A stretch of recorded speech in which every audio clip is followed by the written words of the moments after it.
Yung paglabas ni PBBM, siya ang nagbalita sa press tungkol dito sa pagre-recommend ng ICI at ng DPWH sa pagsampa ng mga kaso.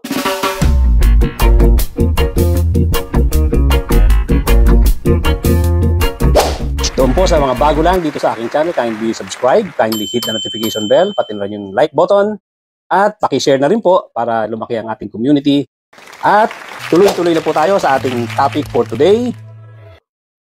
Nag-recommend na sila diyan sa ombudsman na itong si Congressman Martin Romualdez at itong si Saldico ay idemanda at gawa ng kaso regarding plunder at malversation of funds and other similar cases. Ito yung findings ng ICI. Of course, alam din natin na kalalabas din lang ng balita na meron ng warrant of arrest itong si Saldico at 17 others. Ibang kaso naman ito, but also related diyan sa flood control projects. So, bumibilis naman at nagkakaroon ng development at dapat lang naman.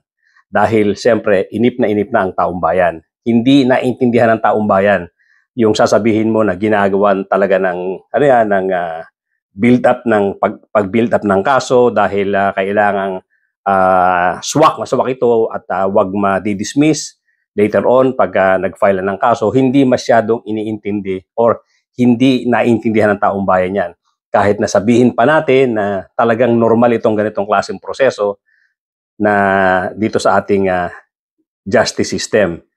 At totoo naman yan na talagang napakabagal ng justice system natin. Pero sa lawak kasi, sa lawak ng korupsyon na nangyari. At sabi nga kay Babe Singson, dating DPWH Secretary, na ang total nito for the last 10 years, doon lang sa flood control projects na na-release na pondo para sa mga implementation nga ng project ay umaabot na 1.7 trillion. Trillion yan. Hindi billion, kundi trillion. So, unimaginable. Yung laki talaga ng pondong nawala sa 1.7 trillion na yan. Ilan yung mga ibinulsa lang dyan? Ilan yung mga napunta lang sa mga politiko? So, ganun po kalawak itong korupsyon na to na talaga namang tama din lang na ang taong bayan ay mainip at maghanap sa gobyerno ng resulta. Although sabi ko nga ako, naintindihan ko kung gaano kabagal ang proseso, pero itong nangyayari ngayon, itong ganito kalawak na korupsyon, tama din lang na mag-demand tayo mamamayang Pilipino na bilisan ng gobyerno. Lahat ng klaseng paraan, meron naman silang powers para gawin yan. Gawin nila ang lahat para ang taong bayan ay makontento at makita nila na meron talagang effort ang gobyerno na panagutin ang mga dapat managot dito. Dahil nga, isipin ninyo, ilang taon na palang ganito na alam natin noon may korupsyon eh. Alam din natin may idea tayo na ang mga maraming government officials nangungurakot. Pero hindi natin alam, wala tayong idea na ganito pala kalaki ito, ganito kalawak ito. At ito ay hindi pa tayo nangangalahati. Dito sa nauungkat, dito sa mga naimbestigahan, wala pa po sa kalahati yan.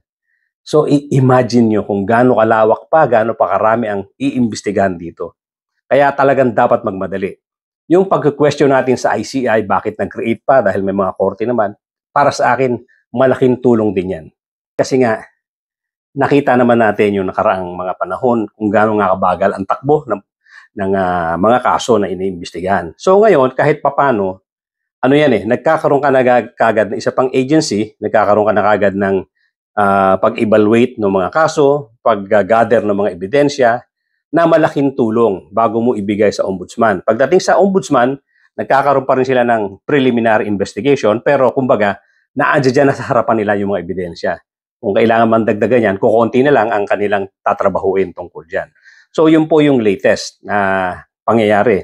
Of course, itong si PBBM kaya siya lumabas, talagang sobra ng pressure din sa kanya. Kaya nga may mga lumalabas na rin na ugong-ugong na marami ng mga business sector or ang business sector ay nagsasuggest na ng i-reset daw ang gobyerno. at magkaroon ng caretaker na katulad ni binanggit ang pangalan ni Ramon Ang, na siya munang magpalakad ng gobyerno habang nagpe-prepare for the election ng presidente. Pero alam naman natin na hindi rin talaga uubra yan. Sa tingin ko, hindi papatol ang militar diyan kasi walang pagkakaiba rin yan sa kudeta, wala rin pagkakaiba yan sa rebellion dahil hindi po yan nakasaad sa konstitusyon. Wala pong sinasabi sa konstitusyon na pwedeng i-reset ang gobyerno, i-reset ang militar at suportahan mo yung uupo na hindi naman ibinoto ng mamamayang Pilipino. So, I doubt kung mangyayari yan. Pero ito po ay signal, ito po ay nagsasabi or nagpapahiwatig sa atin na gano'n nakatindi itong reaksyon ng mamamayang Pilipino kasama na nga ang business sector na nagsasabing sobra-sobrang malawak itong pangyayaring anomalya sa gobyerno na kailangan talagang gawa ng aksyon. So in the next few days, in the next few weeks, dapat talaga sunod-sunod na po itong kasuhan, yung mga dapat kasuhan. Yung mga senador na napangalanan nung una na naibato na sa ombudsman, dapat po yan, bago man lang matapos sana ang Nobyembre, ay ma-file ng kaso sa Sandigan Bayan at magkaroon na ng mga arrest warrant. Otherwise, talagang hindi po matatapos itong restlessness ng mga taong bayan. Hindi po titigil ang mamamayang Pilipino sa pagbibigay ng mga opinyon at pag-iingay tungkol dito sa korupsyon na to. Ang pressure dito talagang nasa presidente na ngayon kasi pag hindi nakontento ang mamamayang Pilipino, hindi natin alam kung anong pwede pang mangyari. Mabuti na lang itong nakaraang rally ng mga iglesia, ng iba pang grupo, hindi talaga hindi nag-work out dahil din sa ang militar nga ay very professional, hindi rin sila sumang-ayon doon sa panawagan, doon sa sigaw ng ibang grupo na pababain na si PBBM. So, ibig sabihin, meron pa namang konting humahawak ng katatagan ng ating sistema para hindi bumigay doon sa panawagan na pagbaba ni PBBM. Pero, yung threat na andiyan pa rin po, hindi siya nawawala. So, dapat talaga tuloy-tuloy ito at magkaroon talaga ng every week ng development na magugustuhan ng mamamayang Pilipino. Yung tungkol po kay Martin Romualdez, may narinig tayo dito kay Congressman Toby Chanco na kasi alam naman natin na hindi matatapos ang chismis na itong mga problema sa budget, yung mga insertions, ay hindi maaaring hindi alam ng presidente. So, hindi nawawala yung opinion na yan. Pero dito sa narinig ko na kwento ni Toby Chanco na kung saan, nung napatsyempo na nasa Malacanang siya, dahil asawa niya nga ay pinsang buo ni Ferdinand Marcos. So medyo kabilang siya sa pamilya.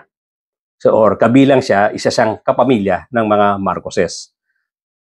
Ipinatawag daw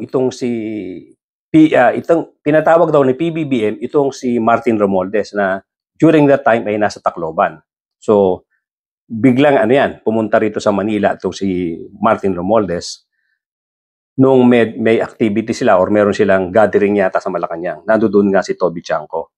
Nung dumating si Martin Romualdez, pinapasok sila sa room, isang private room na kung saan nag-aantay na nga si PBBM, ay nagulat itong si Toby Chanco. Nagulat siya nung pagkaupo daw ni Martin Romualdez, pinagalitan itong si Martin Romualdez ni PBBM. Pinagsabihan siya. Ang kwento nga ni Toby Chanco ay talagang nakakahiya daw.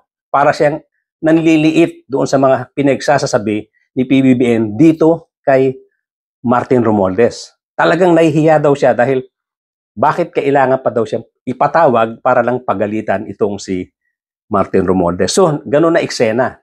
At sinabi, in effect, ni PBBM na masyado nyo nang binababoy ang budget, kinukuha nyo na yung mga nilagay kong budget at inililipat ninyo.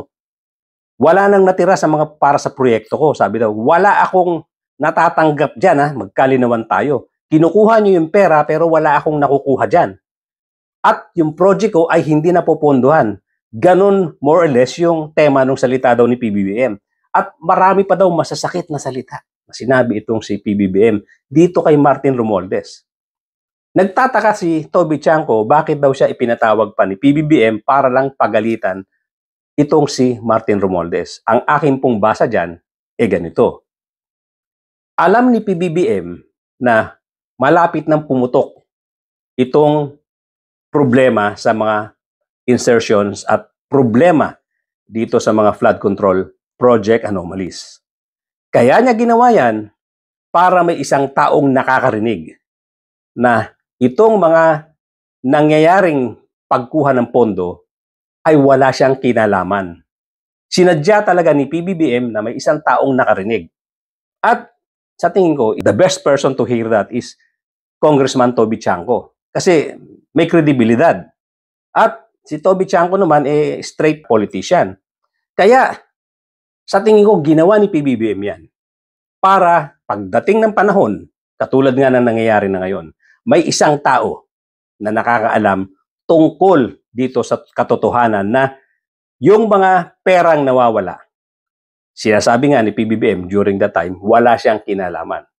Of course, hindi tayo para maghusga dyan. Hindi pa natin alam totally kung ano talaga ang katotohanan dyan. Pero, based sa kwento ni Toby Chanco, walang alam si PBBM. At sa palagay ko,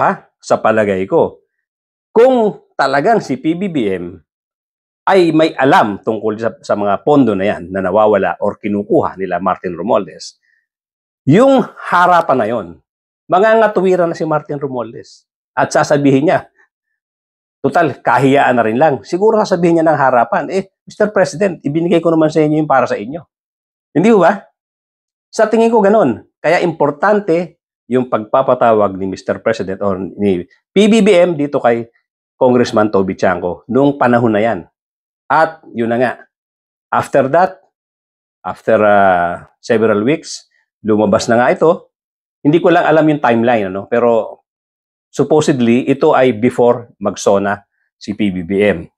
So, nung pagkatapos nga nito, lumabas na yung balita na pinaiimbestigahan na lahat ng mga flood control projects anomalies. At siyempre, hindi nawawala yung suggestion, yung opinion ng mga mamamayang Pilipino, ng ibang tao na may kinalaman dito si PBBM. So, ang best person to deny that ay itong si Toby Chanco na harap-harapan, nakarinig siya na sinasabi ng presidente, wala akong kinalaman dyan. Yung proyekto ko na wala ang mga pondo, kinukuha niya ang pera, wala akong natatanggap dyan. To that effect ang pagkakasabi ni PBBM. So, yun na nga. Mga kapatid, mga kababayan, kung tayo ay huhusga, wala tayong pagbabasihan kasi kung hindi yung mga testimony ng mga ganitong tao. Kung credible ang testimony or credible ang sinasabi ni Toby Chanco, maniniwala tayo na itong si PBBM ay walang kinalaman dito sa pagkakawala ng napakalaking amount. Ang masaklap ka lang dito, hindi lang dito sa panahon ni PBBM nangyari yan, kundi panahon pa ni Digong Duterte at siguro before Duterte pa. Pero ang pinakamalaki, nag-umpisa na dito sa term ni Digong Duterte at ngayon dito dahil sa term ni PBBM dahil nga namihasa sila. Yung panahon ni Digong Duterte na kung saan free for all, walang umaawat sa kanila. Nadala nila yan hanggang dito sa time ng presidency ni PBBM na talagang wala nang umaawat, nakaw dito, nakaw doon. Kaya naging ganito kalawak ang nakawan. At hopefully, matapos na po ito at malaman natin ang katotohanan. Ito nga, ginawa kong episode ito na kung saan i-relate ko nga sa inyo yung naging usapan ni PBBM at nakaharap si Martin Romualdez at itong si Toby Chanco, mabigyan din tayo ng konting opinion or magkaroon tayo ng konting nalalaman tungkol sa kabilang side or yung sa side ni PBBM. Dahil hanggang ngayon, siyempre, hindi matatapos ang paghihinala natin kay PBBM. Lahat tayo, meron tayong konting duda na itong si PBBM ay may alam tungkol dito sa mga pinaggagawa ni Martin Romualdez. Pero kung pagbabasihan nga natin yung pagkagalit, sabi nga ni Toby Chanco, First time niya nakita itong si PBBM na magalit ng ganyan. Hindi talaga naging ugali ni PBBM ang magalit sa tao. Kita rin naman natin yung personality niya. Ganon din ang sinabi ng former bodyguard na sinasabi nga, ni minsan daw hindi niya nakita nagalit itong si PBBM. Although, sinamantala rin ng mga tao yan. Inabuso rin siya dahil sa ganyang ugali. Kaya dapat ngayon medyo tapangan niya na. Naging disadvantage para sa Pilipinas itong ugaling sobrang bait.